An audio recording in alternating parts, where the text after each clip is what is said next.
So before we start, it says on your Zoom Dustin Gaspard. Should I go Dustin Gaspard or Dustin Dale Gaspard? Dustin Dale. You prefer Dustin Dale. So I am with Dustin Dale, season 28 of The Voice, Team Nile. First off, how much of an accomplishment or maybe not is a four-chair turn? Did that mean a lot to you in the moment? And is that cool kind of thing to have, I guess, a notch on the belt, as one would say? Certainly not. It's very prestigious. I underestimated its prestige. I thought, and of course, I doubted that there would even be one person turning. So to see all four chairs and then to hear how big of a deal it was for other contestants, I think it started making me nervous. And I had one mission was to get up there and get through a song, sing in French, and that was it. And it turned out in so many different ways. What was it like seeing yourself back on the screen and just to represent your community? That must mean a lot because I'm sure you have friends and loved ones in the area. And what kind of immediate feedback did you get after that performance? I still haven't, I think for the first time last night, I watched it all the way through.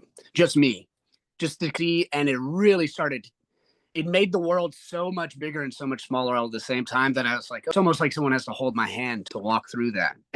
And that's what I've been doing is watching it with people because it's pretty much the biggest thing that's happened to anyone from my area for years now. And to see them light up, especially my family, it just gives me goosebumps. They felt so well represented. And I know that more than anything, we did it. They've been on this journey with me so long and have never given up. So it's a win for them. And I feel so honored that that happened for them. Dustin, during the blinds, I feel that in a sneaky fashion, you had one of the hardest songs because it is the most singable song and it's such an iconic classic. How were you able, did you see it the same way? And how did you put your own unique spin? Because it's just deceptively hard because everyone loves that song. And they can be very hypercritical of certain things like that. Especially super iconic. Sam Cooke is the voice of generations, and he's undeniable and unforgettable. I'd originally heard that song in my youth. There's a version of it back down here in Louisiana done by a gentleman named Wayne Toops. And he is on the forefront of blending Cajun music and rock and roll and blues and bilingualism. So I know that version in and out. And I wanted to perform it similar to that because that felt rooted and connected in who I was.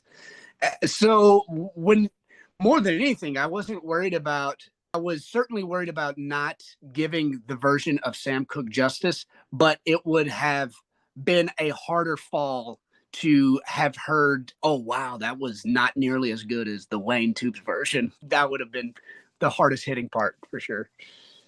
Dustin, this is just a curious and a general question for you because after your performance, I was so interested. I Googled French Cajun, French language, French Cajun, can they flourish in France and all that stuff, all these different nuances. How are you with your heritage and your culture, and how does that feed you as an artist? I know that's a general question, but it feels just from that performance that it's a really big part of what your soul and your music is all about.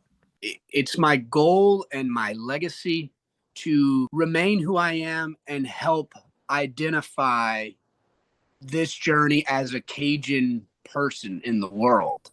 Behind me, this is a shrine dedicated to my grandparents who their first language was Cajun French. They didn't speak English until they were 4, 5, 6 years old. And it's so important to realize your culture and your story and the story of the Cajun people.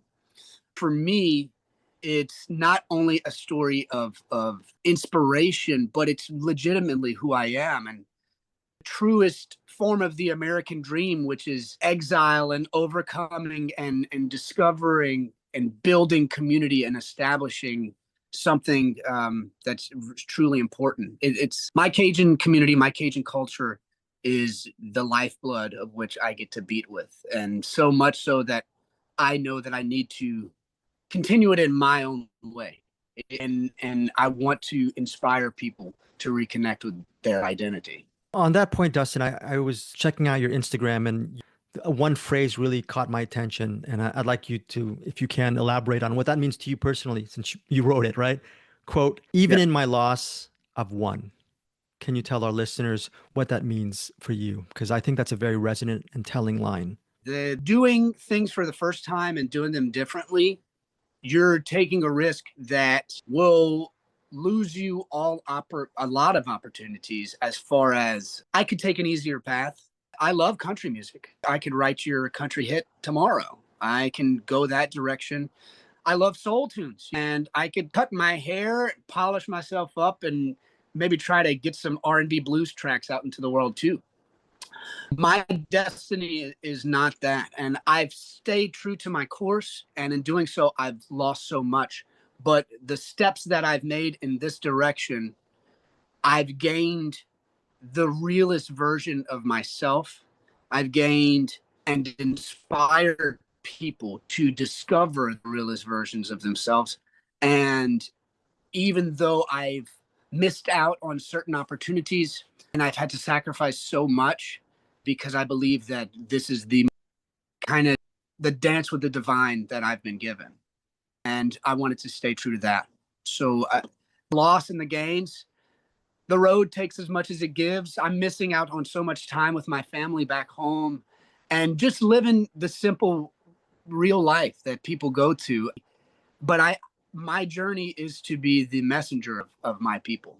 So I need to tell those stories, and I have to sacrifice being in certain places to make things happen. I have to take bigger risk. And if it doesn't work out, then that's okay. My foot forward is the only gratitude that I'm granted, and that's good enough for me. Justin, on the notion of appreciating your culture and appreciating stories and sacrifice, what kind of new stories did you help create during your time on The Voice and meeting so many different people of different convictions, aesthetics? And for someone like you who's very insightful with what you do, that must mean a lot to you. But I know it's hard to put into a soundbite, but wondering just big picture for you. I think there's a lot of people that want, especially on the show, there was so much conviction, and everyone that is there has made some sort of sacrifices in their lives to make this dream happen. It's a burden. It's never easy at all. And until big moments like this, where you realize that it's worth it. But there were some contestants that would tell me, "Wow, I need to go back and figure out where I'm from and who I am," because they want it, so they put succeeding so much in the front of them that they identified with a future self that wasn't fully formed. And I think what I drew from the whole thing, that was knowing that this journey for me as a Cajun artist is not just for Cajun people. It's actually going to help other people identify foundations of themselves and their inspiration. And it's not just about writing the hit song or being the big pop star. It's about the artistry needs to come from source. And meeting people like on the show, that has been nice to see that I inspired them in some sort of way, which is bizarre because they're all my peers. In a lot of ways, I look up to them much more and their journey. I'm just a fake harmonica player, wannabe poet, dancing guy that likes to strum the guitar. And for some odd reason, I've done that enough times to where people are like, wow, this guy's pretty good. So, with all that aside, you know who you are. And you're talking about coming from the source, holding a mirror to who you are. What is it like when you get that feedback from people who see your performance, whether it even be watching the show or on TikTok and YouTube? Have you just seen all the comments? And I'm sure people, since you've shared yourself, I'm sure people get to share their stories in the comments as well. What has the general feedback been like for you, and how sort of amazing has it been? It That's been amazing because my goal is just to allow people to connect in that way. To, oh wow, I'm Cajun, or wow, I do have a story too. I should probably figure that out. And people are sharing those stories and saying they catch goosebumps. We down here we call them frissons, and it's like a lot of Cajun people are saying, wow, this is Cajun music that makes me feel connected to it. It's not just the novelty of tradition. It's something that speaks to who I am right now. and what I can do with it in the future. And people are excited for that journey because that is the point of this whole thing. We need reverence for our past, and we need to confide in the strengths of those stories, but we have to make new stories. And hearing the response, I think that is me absolutely fulfilling my destiny. That's all I ever wanted for this entire journey. So to have that come full circle is like, oh dang, I made it. Like now I'm thinking about what do I need to do next? How do I continue this? Because it seems like it's really working now, and it's never going to stop. I know that for sure. Dustin, final couple of questions, and thank you for your time. First off, at the Nile, when he was judging your performance and praising it, he just simply said, "I love you." Uh, it's pretty cool.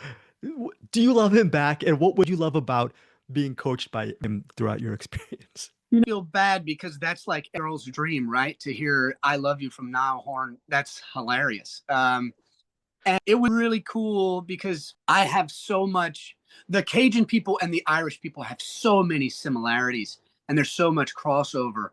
I knew that working with him, I would be able to share something special. We would have so much crossover on our roots. You know, to hear that from him was such high praise. My biggest influences and songwriters that I really inspire to be like are all from his area. And I met three Irish gentlemen back in 2019 that actually set me on this entire journey at a songwriting festival. And we got along so great that they brought me to Ireland, and I opened up for them on tour.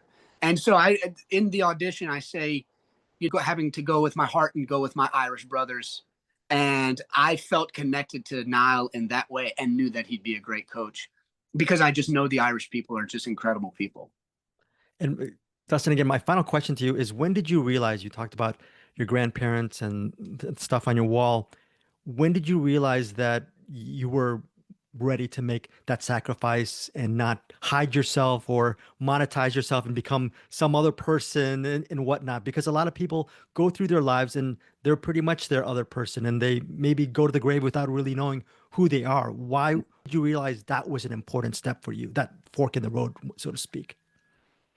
Um, 3 years ago, I knew it as soon as I finished my first record. If you listen to Hope in Heaven Got a Kitchen, the entire album, the very last song is called Let's Meet Again. And it's the first time that I dipped my toes in singing and writing a bilingual song. And what it was supposed to express and infer was that the next step in the progression of my career was to identify and discover more about my Cajun history and my Cajun past and promote the language in the best way that I could. Unfortunately, the best way I could is a new way altogether, and it has not been identified before, and it's completely fresh. So people don't know how to take it. And in doing that, there was a lot of lonesomeness that I discovered because there were people that didn't really relate to it that had felt connection to my music before. And there are people in Cajun culture here that don't want things to change, so they can't accept it. And there's Cajun music festivals here that are like, oh, well, that's not traditional Cajun music, so that's not really Cajun. And on that path, I saw that people are scared of something that's new and people are scared of change, and that I was going to have to, if I wanted this to be my path, then I had to have all the conviction in the world, and I had to do it for nothing else, no goals in mind, no accolades. It was all specifically to tell the story and to do it with my full heart.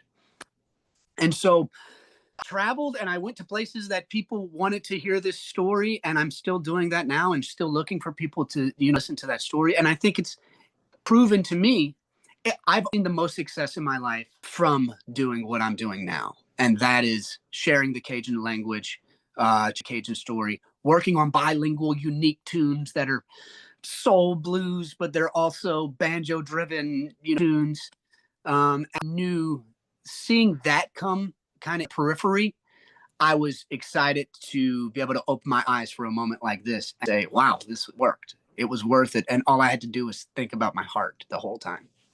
Dustin, again, thank you so much for your time and insightful interview, and continued success on your journey. Thank you, Greg. I appreciate you too. Hey guys, thanks so much for watching this video. For more movie and television reviews and interviews, please subscribe to my Deepest Dream channel. Like, comment, share, subscribe. And as always, thanks so much for your support. Take care.